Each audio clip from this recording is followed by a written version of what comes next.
hari ini adalah positif organizational behavior. Yang pasti sudah familiar di kehidupan, bahkan di lingkungan kerja masing-masing dari Bapak Ibu. Agendanya kita akan bahas ada 5 topik di sini. Yang pertama adalah gerakan psikologi positif. Kemudian kita juga akan membahas tentang apa itu perilaku organisasi yang positif. Kemudian kita bahas juga evolusi internet dan OB. Kemudian kita juga bahas tentang e-business, lebih dari e-commerce. Yang terakhir bahasan kita adalah implikasi e-business untuk OB.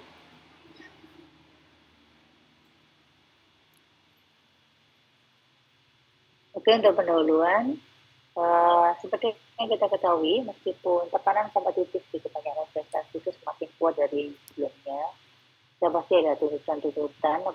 Kalau misalkan profesi kita sebagai dosen di sini, berarti kita harus memenuhi beban kerja dosen yang kita kenal dengan sebutan BKD. Di sana itu ada beberapa tugas yang memang harus kita selesaikan dengan kewajiban kita, kewajiban kita sebagai dosen. Nah, maka beberapa organisasi di sini mencoba merealisasikan suatu keunggulan kompetitif dengan mendorong terciptanya lingkungan kerja yang positif tadi. Jadi karena ada tekanan kompetitif, di kita pun tuh banyak tekanan, kemudian dari dua organisasinya sendiri itu akan mendorong terciptanya lingkungan kerja yang positif tadi. Lingkungan kerja yang positif itu yang seperti apa? Contohnya adalah penciptaan lingkungan kerja fisik yang menyenangkan, terus misalkan lokasi kerjanya itu modern, mulai dari tata ruangannya, bahkan sarana dan prasarana yang ada di ruangan tersebut. Kemudian dimungkinkan juga misalkan di tempat kerja kita itu ada makan siang gratis. Itu merupakan salah satu contoh dari lingkungan kerja yang positif tadi.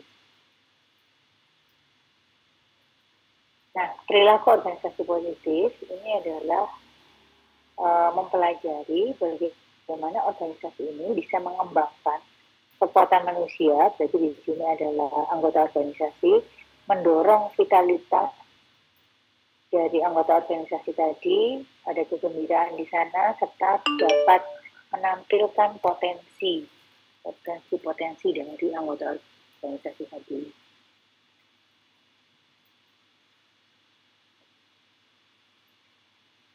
Kemudian kalau kita berbicara tentang pembelajaran organisasi positif atau dikenal dengan Positive Organizational Scholarship, itu merupakan sebuah area riset perilaku organisasi yang fokus mengenai bagaimana organisasi tadi mengembangkan kekuatan manusia, mendorong vitalitas, kegembiraan, serta menampilkan potensi.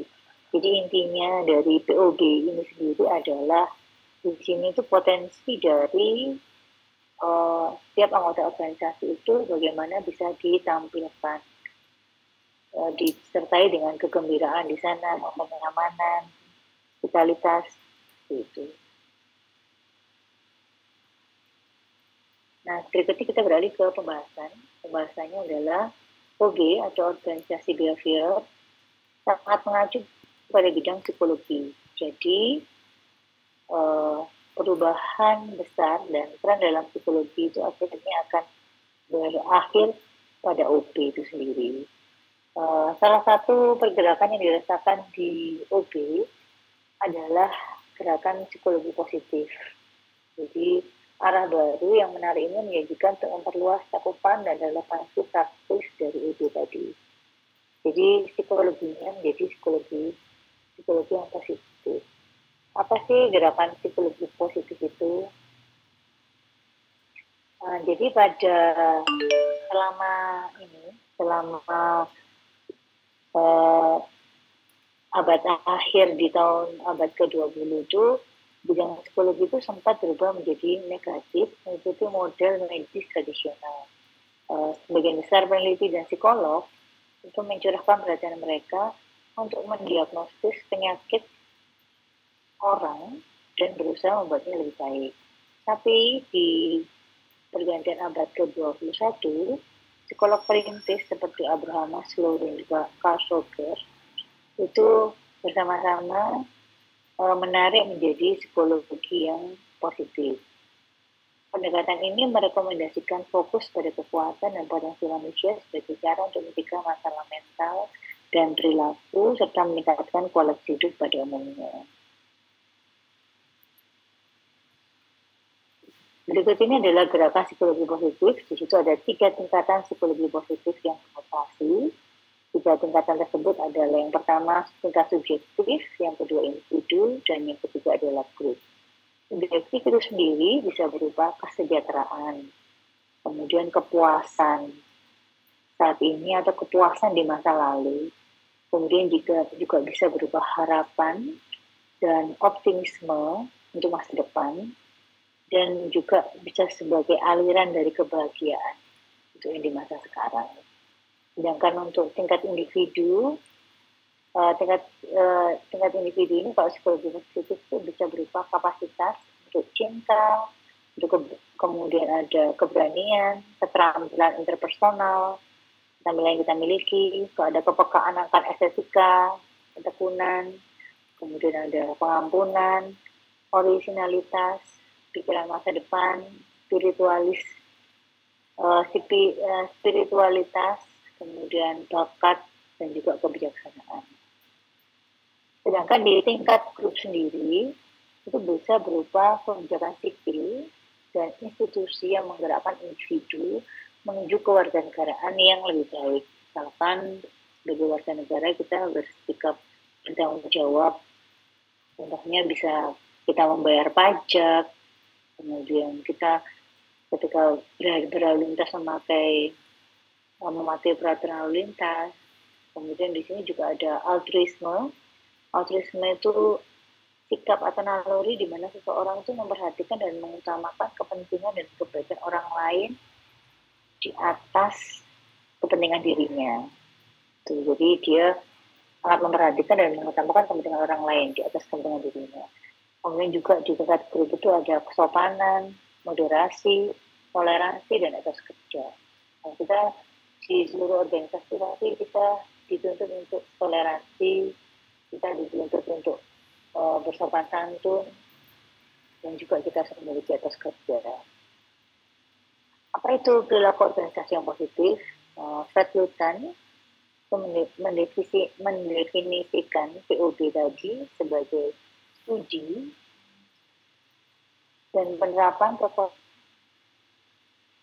yang berorientasi positif dan kapasitas psikologi yang dapat diukur, dikembangkan, dan dikelola secara efektif untuk peningkatan kinerja di tempat kerja saat ini. Jadi perilaku organisasi positif itu sendiri adalah penerapan dari sumber daya manusia, itu penerapan dari kita sebagai anggota organisasi tadi.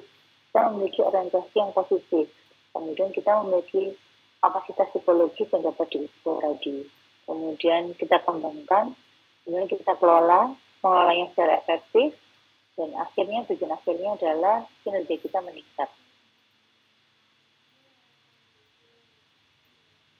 Nah, ada 5 dimensi kunci dalam POB.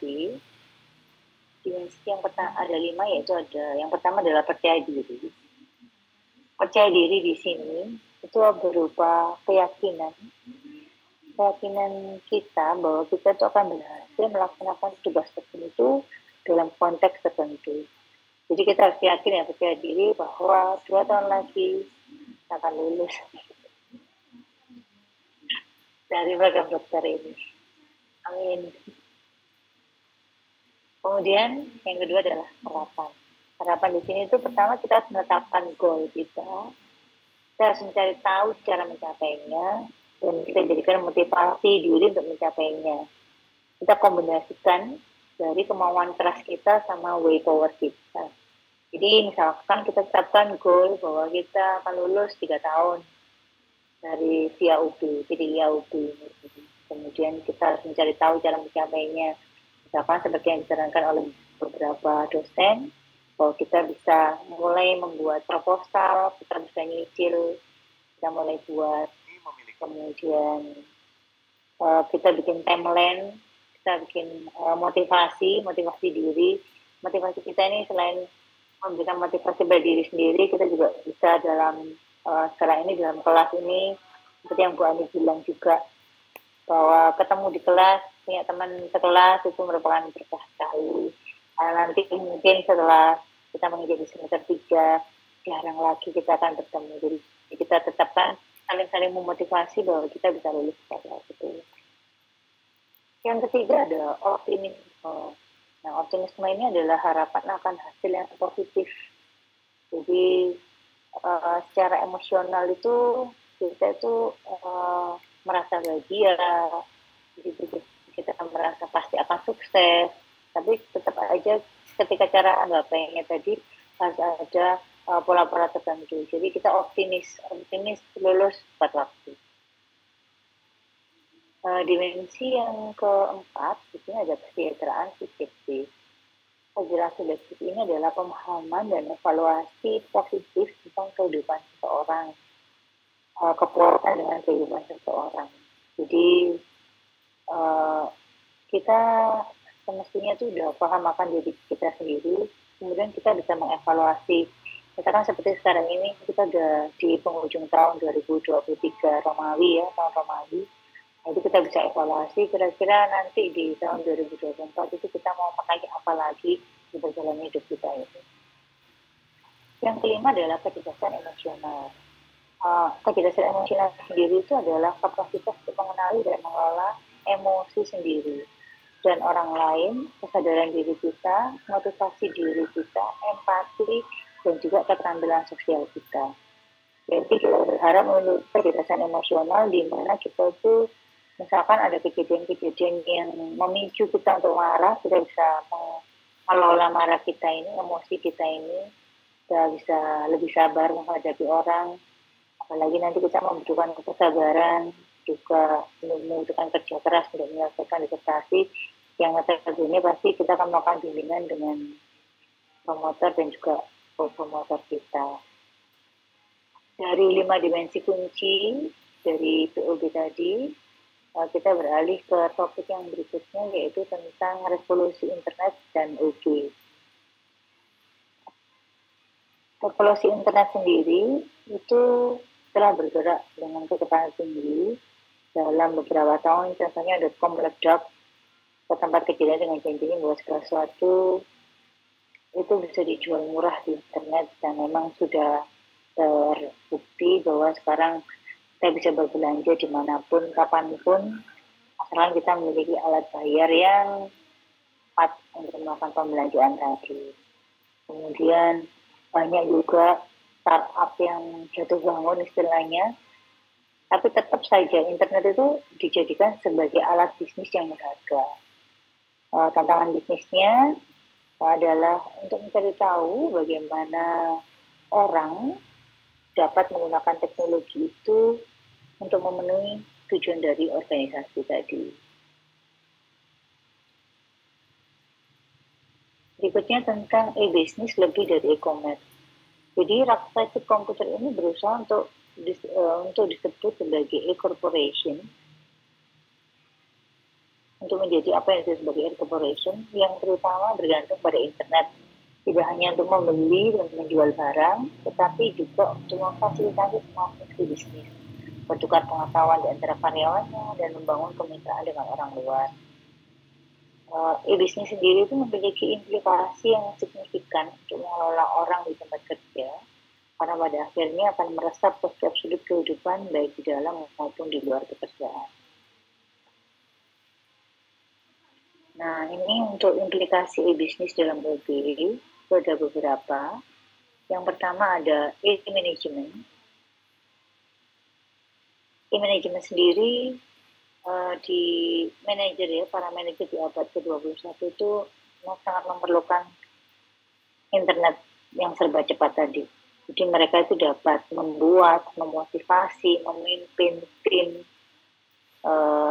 yang dihubungkan oleh email atau perangkat lunak manajemen proyek dan melalui fax atau telepon.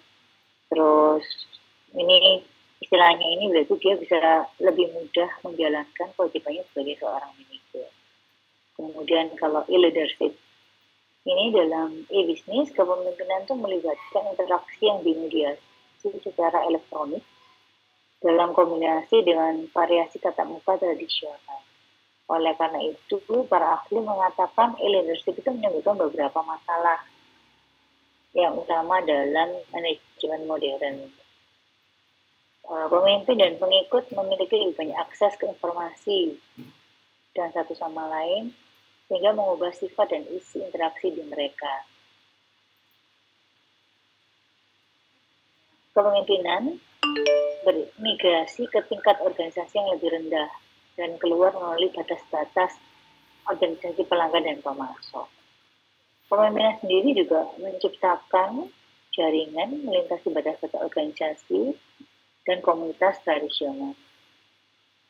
Para pengikut itu biasanya lebih banyak pada titik awalnya dalam proses pengambilan keputusan, dan ini dapat mempengaruhi kredibilitas dan pengaruh dari pimpinan tadi. Yang berikutnya adalah jumlah dan waktu dapat dimiliki oleh para pemimpin paling senior dengan pengikut mereka yang dalam kontak tersebut tidak dalam tatap muka tradisional. Di era e-leadership lebih penting dari sebelumnya untuk membuat keputusan perekrutan dan pekerjaan yang bijaksana, memelihara hubungan yang produktif dan juga membangun kepercayaan.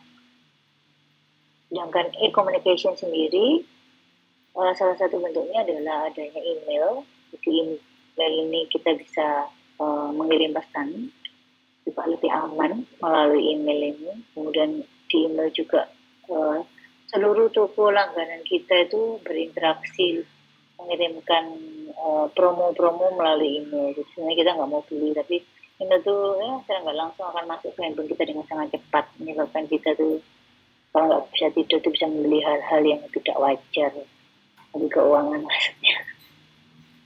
Nah, kemudian email ini juga mempermudah komunikasi online bagi karyawan yang misalkan dia bekerja work from home, kemudian dia melaporkan dari lokasi yang terpencil, itu akan mudah sekali dengan adanya komunikasi yang salah satunya email. Yang berikutnya adalah struktur organisasi. Jadi internet dan teknologi telekomunikasi modern itu akhirnya memunculkan tim virtual atau organisasi yang virtual. Nah, di organisasi yang virtual tadi itu ada kendala seperti zona waktu, fasilitas, lokasi, itu bukan jadi kendala lagi. Karena apa? Kita bisa menyelesaikan segala sesuatu hal yang jadi tugas kita itu secara virtual tadi. Misalnya juga, kita misalkan ingin membangun pabrik, tapi kita nggak punya kita memiliki kekurangan dan nggak ada cara. Kalau kita cukup aja terhubung dengan seseorang melalui internet yang dapat menyelesaikan pekerjaan pembangunan tadi. Tempat kerja bisa menjadi virtual, kemudian interaksi tatap muka yang lebih sedikit, membutuhkan manajer dan karyawannya yang lebih fleksibel dan mudah beradaptasi, tidak terikat oleh struktur dan metode birokrasi yang lambat. Yang berikutnya adalah desain pekerjaan. Pekerjaan itu sendiri adalah motivator yang kuat bagi karyawan saat ini, terutama mereka yang berada di bidang teknologi informasi. Pekerjaan mutakhir dengan alat terbaik untuk pelanggan terbaik adalah penting di masa sekarang, karena menjadikan tanggung jawab dan penghargaan yang lebih besar di masa depan. Implikasi e-bisnis untuk OB selanjutnya adalah adanya pengambilan keputusan. Jadi arus informasi untuk bekerja itu memang bergeraknya semakin cepat di internet. Jadi kadang-kadang ketika orang mau mengambil keputusan itu ada juga yang tidak memiliki waktu untuk melakukan pengambilan keputusan. Jadi sebenarnya dalam proses pengambilan keputusan itu kita tuh hanya perlu memilah-milah informasi yang berguna. Kalau kita pilih mengambil keputusan tadi itu dapat mengabaikan tren menjauh dari taktik komando dan kontrol. Tapi kita bisa beralih menuju ke pemberdayaan dan partisipasi dari karyawan itu sendiri. Singkatnya, untuk pengambilan keputusan di era internet ini, yang lebih banyak adalah kita daripada saya. Jadi kita harus bekerja sama dalam tim. Berikutnya tentang manajemen pengetahuan. Yang semakin penting saat ini adalah e-training, e-learning. Bahkan ada survei terbaru dari 300 organisasi menemukan bahwa mereka memperluas peluang e-learning dengan lebih di setengah responden mengatakan e-learning kepada sebagian besar karyawan mereka. Salah satu contohnya adalah di Hewlett Packard, karyawan di hampir 60 negara dapat masuk ke pembelajaran online perusahaan yang membuat pelatihan menjadi efisien dan juga tersedia secara luas. Kemudian ada kecepatan, konflik, dan stres. Konflik dan stres ini adalah suatu hal yang tidak menguntungkan. Ini merupakan dampak dari adanya kecepatan strategis dan operasional tadi. Sedangkan perubahan dan resistensi terhadap perubahan adalah ketika perusahaan ekonomi lama itu berlomba untuk menjadi zero corporation, maka karyawan diminta untuk mencerna dosis besar dari perubahan dalam setiap aspek kehidupan kerja mereka. Konflik yang tak terhindarkan dan perlawanan terhadap perubahan perlu dikelola dengan tampil. Etika sendiri, organisasi yang berpusat pada internet dipenuhi dengan masalah etika yang perlu ditangani secara manusiawi dan bertanggung jawab. Contohnya adalah pemantauan elektronik, perlakuan tidak adil, masalah privat, dan sebagainya. Penutup, di sini ada 2 kesimpulan. Kesimpulan yang pertama yaitu POB sendiri merupakan studi dan penerapan kekuatan sumber daya manusia yang berorientasi positif dan kapasitas psikologi yang dapat diukur, dikembangkan, dan dikelola secara efektif untuk peningkatan kerja di tempat kerja saat ini. Jadi intinya, bagaimana kita menciptakan lingkungan kerja kita itu supaya lingkungan kerja kita itu memberikan hal-hal yang lebih positif kepada kita sehingga kita kinerja kita akan meningkat. Kemudian ada 5 dimensi kunci dari POB: percaya diri, harapan, optimisme, kesejahteraan subjektif, dan juga kecerdasan emosional.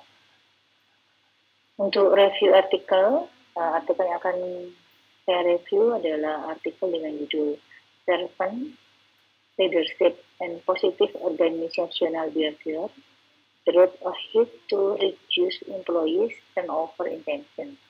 Ini diterbitkan oleh jurnal On the Horizon, volume 25, nomor 1 tahun 2017.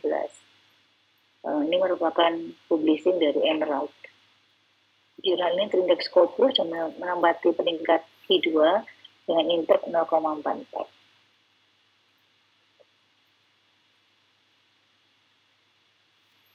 Kita akan bahas tentang the research problem. Jadi research problem pada jurnal ini adalah kurangnya definisi universal dan pengukuran yang memadai untuk servant leadership. Yang kedua adalah kurangnya perhatian penelitian terhadap pengaruh servant leadership dalam mempromosikan positif organizational behavior di kalangan karyawan organisasi. Itu adalah riset problem untuk artikel ini. Dari riset AM untuk artikel ini adalah yang pertama, untuk menyelidiki hubungan antara kepemimpinan atau servant leadership, kemudian POB, dan juga turnover intention dalam konteks organisasi. Jadi ada 3 hal. Kemudian yang tujuan yang kedua adalah untuk mengidentifikasi dimensi-dimensi yang saling terkait dari konsep utama tersebut dan memberikan pemahaman yang komprehensif tentang topik ini. Yang riset gap-nya ada 2. Yang pertama adalah literatur yang terkait dengan servant leadership dengan dalam domain yang dipublikasikan masih dalam tahap awal. Kemudian yang kedua, penelitian ini adalah yang pertama dalam hubungan antara servant leadership dengan POB dalam konteks organisasi. Hal ini menunjukkan bahwa ada ruang untuk penelitian lebih lanjut dalam menggali hubungan antara servant leadership, POB, dan juga serta dampaknya pada organisasi. Kemudian riset gap yang ketiga, penelitian itu menggunakan metode literatur review. Jadi meskipun literatur review adalah metode yang yang umum digunakan dalam penelitian, ada kebutuhan juga untuk penelitian empiris yang lebih lanjut untuk menguji hubungan antara servant leadership, positive organizational behavior, dan juga turnover intention secara lebih mendalam. Dengan adanya beberapa riset gap yang dapat diidentifikasi dalam artikel ini, termasuk kebutuhan untuk penelitian lebih lanjut dalam mengembangkan pemahaman tentang servant leadership, POB, dan juga hubungan mereka dalam konteks organisasi, serta kebutuhan untuk penelitian empiris yang lebih mendalam untuk menguji hubungan. Sedangkan metodenya, penelitian ini, metode penelitian yang digunakan dalam artikel ini adalah pencarian eksplorasi yang luas dan komprehensif dari literatur yang tersedia. Penulis itu melakukan pencarian di berbagai database online seperti Google Scholar, Taylor and Francis Online, Fisha, Elsevier Business, dan juga Emerald Management untuk mengumpulkan daftar artikel jurnal terkait dengan tadi itu kemungkinan POB dan juga hubungan individu mereka dengan konstruk yang relevan lainnya. Jadi penulis juga mengasah beberapa disertasi, tesis yang diterbitkan dan dieksebitkan dari database ProQuest untuk mendapatkan wawasan yang signifikan. Finding, penelitian dilakukan untuk mengeksplorasi hubungan antara kepemimpinan, antara servant leadership dan juga POB dalam konteks organisasi. Penelitian ini bertujuan untuk menentukan apakah perilaku organisasi positif yang ditanamkan oleh seorang pimpinan pelayanan itu dapat membantu mengurangi niat karyawan untuk berhenti dari organisasi. Ternyata memang hasilnya dapat membantu. Kemudian penelitian ini juga menyoroti pentingnya definisi universal dan pengukuran yang jelas untuk konsep kepemimpinan atau servant leadership ini. Hasil penelitian menunjukkan bahwa servant leadership memiliki dampak yang positif dalam mempromosikan perilaku organisasi positif dan mengurangi niat karyawan untuk berhenti. Originality, artikel ini merupakan studi pertama yang membahas hubungan antara kepemimpinan, servant leadership, dan POB dalam konteks organisasi. Yang kedua, dia memberikan nilai tambah karena literatur yang terkait dengan kepemimpinan atau servant leadership itu dalam domain publikasi masih dalam tahap awal. Jadi artikel beberapa literatur yang itu bisa memberikan arah yang jelas bagi para peneliti masa depan yang ingin mengeksplorasi studi mereka di bidang ini. Kemudian limitation, di sini ada keterbatasan data. Jadi artikel ini mencatat bahwa penelitian ini berdasarkan pada pencarian literatur yang tersedia secara online dan akses ke beberapa database. Oleh karena itu, ada keterbatasan dalam akses ke sumber daya yang mungkin tidak tercakup dalam pencarian literatur ini. Yang kedua, ada keterbatasan ruang lingkup. Artikel ini mencatat bahwa penelitian ini terbatas pada hubungan antara servant leadership, POB, dan juga niat untuk berhenti bekerja. Oleh karena itu, ada keterbatasan dalam cakupan topik yang lain yang mungkin relevan dalam konstruksi ini. Limitasi yang berikutnya adalah keterbatasan penelitian sebelumnya. Artikel ini mencatat bahwa literatur yang ada tentang servant leadership dan POB masih dalam tahap awal. Oleh karena itu, adanya keterbatasan dalam jumlah penelitian yang tersedia untuk mendukung temuan dari artikel ini. Yang kedua, ada keterbatasan metodologi. Artikel ini mencatat bahwa penelitian ini berdasarkan pada tinjauan literatur dan tidak melibatkan penelitian empiris baru. Oleh karena itu, ada keterbatasan dalam kemampuan untuk menguji hubungan antara servant leadership, POB, dan juga berhenti bekerja secara langsung. Meskipun artikel ini memberikan wawasan yang berharga tentang hubungan antara servant leadership dan POB serta niat berhenti bekerja, penting diingat bahwa ada beberapa keterbatasan yang perlu dipertimbangkan. Jadi ada 4 keterbatasan. Untuk feature studi masa depan yang dapat dilakukan dalam artikel ini adalah mengidentifikasi faktor-faktor yang mempengaruhi dinamika POB di India melalui studi kelompok horizontal dan vertikal. Selain itu, kapasitas psikologis positif lainnya seperti keberanian, pengampunan, dan kebijaksanaan juga dapat diteliti. Selain itu, studi yang difokuskan berdasarkan organisasi yang berbeda dan tingkat karyawan yang berbeda juga dapat dilakukan. untuk analisis presenter, artikel ini membahas tentang pentingnya servant leadership dan juga POB dalam mengurangi niat karyawan untuk keluar dari organisasi. Penelitian ini didasarkan pada tinjauan literatur yang luas dan komprehensif tentang servant leadership, POB, dan juga konstruksi terkait lainnya. Artikel ini juga menyoroti kebutuhan akan definisi universal dan pengukuran servant leadership yang lebih jelas. Penulis juga menekankan pentingnya penelitian lebih lanjut dalam bidang ini. Artikel ini merupakan sebuah literatur review yang membahas tentang servant leadership POB dalam konteks organisasi. Penelitian ini merupakan penelitian yang pertama kali membahas tentang hubungan antara servant leadership dan POB dalam konteks organisasi. Yang kedua, yang ketiga, artikel ini memberikan gambaran komprehensif tentang temuan-temuan penting dari penelitian-penelitian yang berkaitan dengan servant leadership dan POB. Penelitian ini juga memiliki nilai penting karena literatur mengenai servant leadership dalam domain publikasi masih dalam tahap awal. Artikel ini juga memberikan arah yang jelas bagi peneliti-peneliti masa depan yang ingin melakukan penelitian di bidang ini. Penelitian ini bisa menggunakan metode literatur review dengan mengumpulkan definisi-definisi dan karya-karya ilmiah dari praktisi-praktisi terkemuka melalui tinjauan literatur yang intensif. Kemudian artikel ini juga membahas tentang pentingnya servant leadership dalam mengurangi niat karyawan untuk keluar dari organisasi.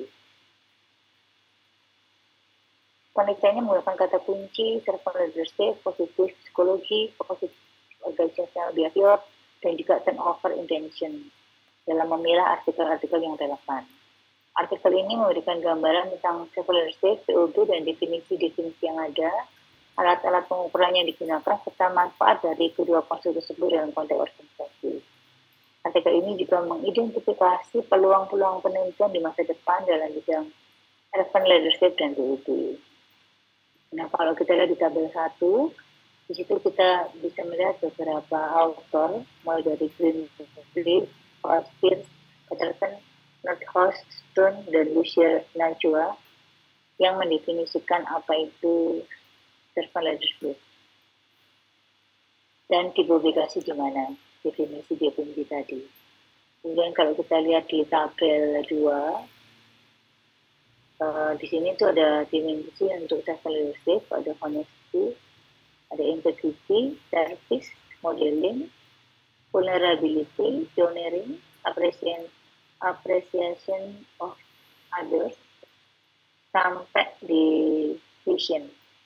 Nah, di sini ada para pengusungnya, ada tahunnya juga. Kita bisa lihat dimensi dari servant leadership di tabel 2 ini. Ini juga lanjutan dari tabel 2 tadi. Itu banyak dimensi yang dikemukakan oleh beberapa author. Di tabel 3 juga lanjut sama. Nah, kemudian yang berikutnya adalah di summary of definisi dari positif psikologi. Ini ada beberapa author, mulai dari Seligman sampai Skinner, yang menyatakan positif psikologi itu sebagai apa definisinya dan dipublikasi di mana. Nah, yang terakhir ini adalah konsep dari model linking servant leadership, POB, dan juga employee turnover intention. Jadi kalau kita lihat di gambar ini ada di makalah ya Bapak Ibu ya, untuk servant leadership page Barbuto dan Willa 2006 itu ada altruistic calling. Ini adalah panggilan kita untuk lebih mengutamakan orang lain atas kepentingan kita. Kemudian ada emotional healing, di sini ada penyembuhan emosional, ada wisdom, kebijaksanaan, kemudian ada persuasing, itu yang meyakinkan, kemudian ada organizational leadership. Kemudian di POB sendiri ada self-efficacy atau efisiensi diri, ada confidence, kepercayaan, kemudian ada harapan, hope, optimisme, kemudian ada emotional intelligence, rasa emosi, dan juga ada resilient atau resistensi. Masih ada yang akhirnya akan merujuk ke employee turnover agency dari perdagangan karyawan. Baiklah, matur nuwun Bapak Ibu, cukup sekian untuk sharing materi dari saya. Saya kembalikan kepada Bu Ainun.